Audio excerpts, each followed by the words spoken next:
What if Flash Thompson was Spider-Man? Let me explain. Peter Parker was a nerdy high school freshman who was bitten by a radioactive spider and turned into Spider-Man. After the death of his uncle due to his own inaction, Peter would go on to be a hero and use his powers responsibly, which ironically meant letting himself get bullied by Flash Thompson. To add even more irony, Flash was Spider-Man's #1 fan, and eventually he began to model himself after the web-slinger. Turning over a new leaf, Flash would become friends with Peter, quit bullying, enlist in the military, and eventually become the superhero Agent Venom. And currently, he's Agent Anti-Venom. However, there exists a world where Flash skips all of the learning and just becomes a hero. In What If Spider-Man, Flash was bitten instead of Peter, and he immediately used his powers for money. But unlike Peter, Flash played offense. This led to him becoming beloved and developing his own Spider-Man costume, which I actually quite like.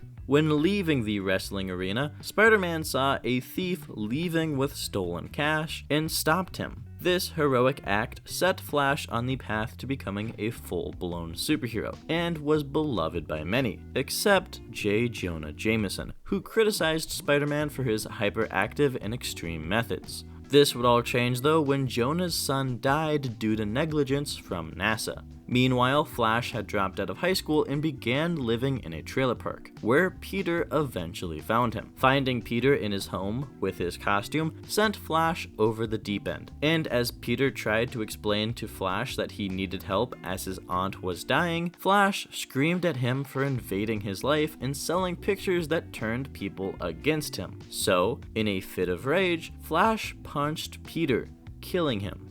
Upon realizing what he's done, Flash set out to save Peter's aunt, but was trapped under rubble, resulting in an epiphany. After escaping, Flash seemingly saved Peter's aunt and turned himself in for murder.